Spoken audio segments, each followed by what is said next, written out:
Welcome to ज्ञानमार्ग philosophy.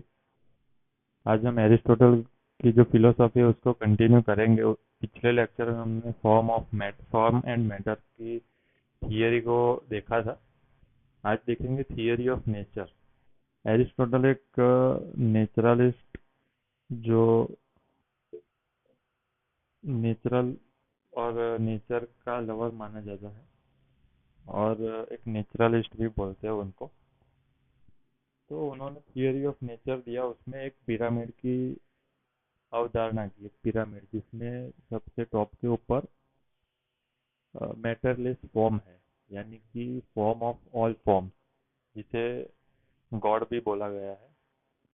और सबसे bottom पे मैटर है, जो कि फॉर्मलेस मैटर है। एरिस्टोटल ने रैशनैलिटी के आधार के ऊपर, यानी कि रैशनल लेवल के ऊपर पिरामिड की रचना की है। यानी कि सबसे नीचे हो गया मैटर, जो कि फॉर्मलेस मैटर है। उसके ऊपर हो गया नेचर, फिर प्लांट्स, उसके ऊपर हो गया एनिमल, एनिमल के ऊपर ह्यूमन, ह्यूमन में रेशनलिटी ज़्यादा होती है एनिमल से, एनिमल में प्लांट से ज़्यादा होती है इस तरह। और ह्यूमन, ह्यूमन बींग में भी हायर बींग।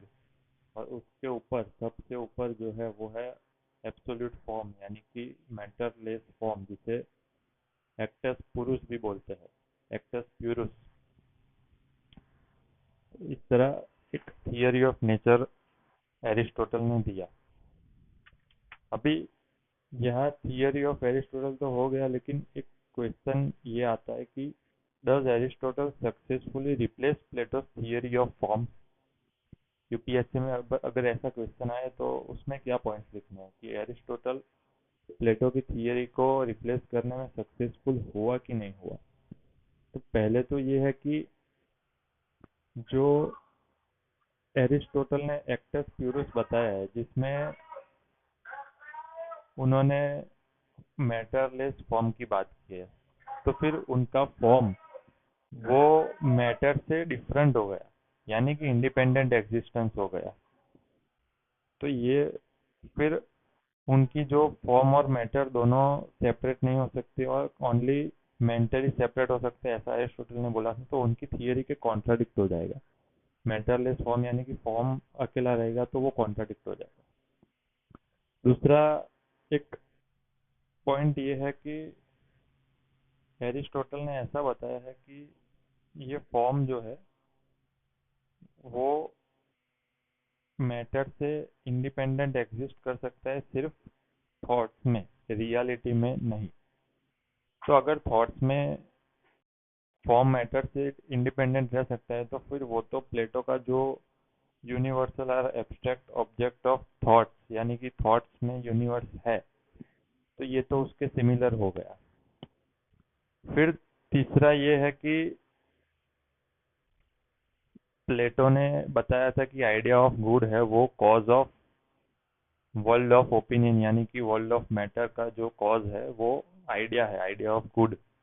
इसी तरह एरिस्टोटल ने भी यही बताया कि जो एक्टस प्यूरुस है, यानी कि मैटरलेस फॉर्म, वो cause of all motion in the world है। तो ये एक दोनों की भी सिमिलरिटी हो गई कि उनका एक्टस पुरुष और आइडिया ऑफ गुड दोनों एक दूसरे के साथ सिमिलरिटी रखते हैं।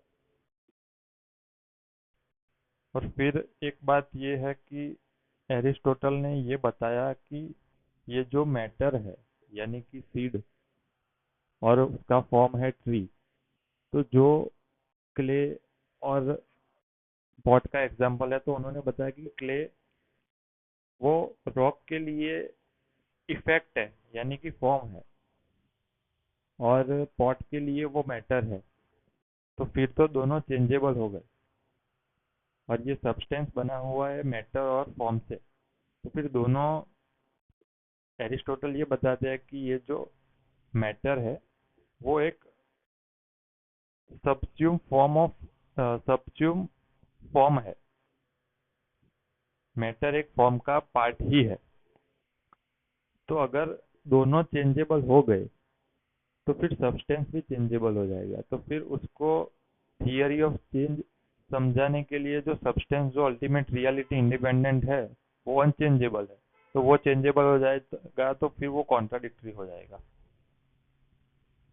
और एक बात ये है कि जो मैटर और फॉर्म दोनों को रिलेटिव और रिकंसाइल, यानी कि फॉर्म और मैटर दोनों इंडिपेंडेंट नहीं रह सकते, दोनों साथ में है। इसको समझाने के लिए जो फिर बाद में प्योर मैटर और प्योर फॉर्म क्या है, वो फिर काइंड ऑफ स्केप्टिसिज्म हो जाएगा कि अननोएबल स्टेटम ऑफ फॉर्म वो मैटर है। तो वो एक स्केप्टिसिज्म की भावना हो जाएगी। तो ऐसा बोला जाता है कि Plato started his philosophy from world of idea and ending in failing to establish the relation with world of opinion and world of form। तो इसी तरह एरिस्टोटल ने भी स्टार्टिंग वहां से किया कि ये जो वर्ल्ड ऑफ ओपिनियन और वर्ल्ड ऑफ फॉर्म है उसको क्रिटिसाइज किया प्लेटो को। बाद में उसने end up in accepting the existence of pure form beyond this world. तो इसी तरह बोला जाता है कि Aristotle started his polemic to Plato from totally opposite position. Starting में वो प्लेटो के एकदम अपोजिट था, बट एंडिंग वो एंडिंग प्लेस है वो प्लेटो स्टार्ट हुआ था वहीं एरिस्टोटल का एंडिंग हो जाता है। क्योंकि एरिस्टोटल का एंडिंग भी existence of pure form beyond this world, यानी कि वर्ल्ड और फॉर्म यानी कि मैटर और फॉर्म अलग अलग है ऐसा बताता है। तो इस तरह ये क्वेश्चन का टोटल 5 पॉइंट है। पहला तो ये है कि फॉर्म जो है वो एक्टर्स पुरुष यानी कि इंडिपेंडेंट कैसे हो सकता है, ये एक एग्जिस्ट इंडिपेंडेंट नहीं करता, ये एक क्रिटिसिज्म है। दूसरा ये है कि एक्टर्स पुरुष और आइडिया ऑफ गुड दोनों एक ही है, मतलब कि जो एरिस्टोटल और प्लेटो का जो आइडिया ऑफ गुड दोनों सिमिलरिटी रखते हैं। फिर ये है कि अगर form can exist independent of matter वो थॉट्स में है, तो फिर वही तो प्लेटो ने बताया था। चौथा ये है कि मैटर और फॉर्म दोनों चेंजिंग है, तो सब्सटेंस भी चेंजिंग हो जाएगा। और पांचवा ये है कि फॉर्म